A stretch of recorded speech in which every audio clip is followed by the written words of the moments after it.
Hi guys, welcome to our channel mister Sisindri. Bigg Boss నుండి తాజాగా ఓ అదిరిపోయే ప్రోమో అయితే వచ్చింది.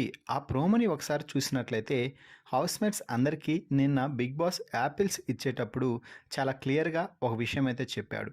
ఈ 2 వారాల మీ ఆట చూసి నేను ఎవరికి ఏ పండు ఇవ్వాలో డిసైడ్ చేసి అది ఇచ్చాను. అయితే ఇందులో ఎవరైనా తమకు నచ్చిన యాపిల్ను మార్చుకోవాలంటే మార్చుకోండి అంటూ ఒక అవకాశం అయితే ఇచ్చాడు. దీంతో ఇందులో ముగ్గురు మాత్రమే మార్చుకునేందుకు ఓకే చెప్పారు. అలా మార్చుకున్న తర్వాత బ్లాక్ కలర్ సీడ్ ముగ్గురి దగ్గర మాత్రమే మిగిలింది.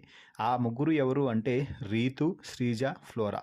సో అయితే ఈ బ్లాక్ సీడ్ ఉన్న ముగ్గురికి ఈరోజు ఒక టాస్క్ అయితే పెట్టడం జరిగింది బిగ్ బాస్. బ్లాక్ సీడ్ పొందిన ముగ్గురు నిల్చోండి. బ్లాక్ సీడ్ వచ్చిందంటే దాని అర్థం నేను మీకు ఒక స్పెషల్ పవర్ ఇచ్చాను, ఇమ్యూనిటీ అంటూ బిగ్ బాస్ సర్ప్రైజ్ అయితే ఇచ్చాడు. దీంతో కానీ అది మీలో అందరికీ దొరకదు, దొరికేది మీలో ఒకరికే అంటూ కండిషన్ అయితే పెట్టాడు. ఇక నేను ఇస్తున్న ఇమ్యూనిటీ టాస్క్ గురి తప్పకు. ఈ టాస్క్లో గెలవడానికి కేజ్లోకి వెళ్ళి సంచాలకులు విసిరిన బాల్స్ని తీసుకొని బయట నేల మీద ఉన్న తమ బాక్స్లో ఉంచాలి. ఎవరైతే ముందుగా తమకు కేటాయించిన బాస్కెట్లో 3 బాల్స్ వేస్తారో ఈ టాస్క్ విజేతగా నిలిచి ఈ వారం నామినేషన్స్ నుంచి సేవ్ అయ్యే ఇమ్యూనిటీ పవర్ను పొందుతారు అంటూ బిగ్ బాస్ అయితే చెప్పాడు. ఈ మాటలు బిగ్ బాస్ చెప్పగానే ప్రియా అయితే షాక్ అయింది. ఎందుకు అంటే ప్రియాకే నిన్న మొదటగా బ్లాక్ సీడ్ కలర్ బాల్ వచ్చింది. ఆ తర్వాత ప్రియానే తన చేజేతుల అవకాశాన్ని అయితే వదులుకుంది అని చెప్పవచ్చు. ఇక టాస్క్ మొదలు కాగానే రీతు చౌదరి వెళ్ళి శ్రీజాతో గట్టిగానే కొట్లాడుతుంది అని చెప్పవచ్చు. దీంతో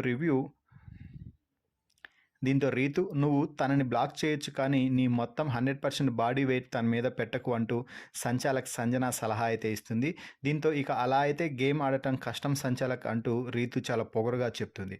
మరోవైపు చెయ్యి మొత్తం పెట్టకు అంటూ ప్రియా పక్క నుంచి చెప్తూ ఉంటే రీతు ఫైర్ అవుతూ ప్రియా నువ్వు వచ్చి ఆడు గేమ్ అంటూ రీతుపై గట్టిగా అరిచింది. అలాగే భరణి కూడా ఏదో సలహా ఇవ్వకపోతే మీరొచ్చి గేమ్ ఆడండి అంటూ రీతు మళ్ళీ ఫైర్ అయింది.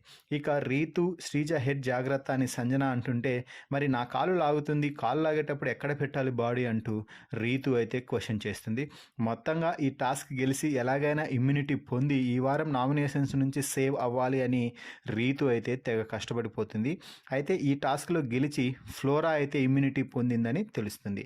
మరి ఈ ప్రోమోపై మీ అభిప్రాయాన్ని కామెంట్స్ రూపంలో తెలపండి.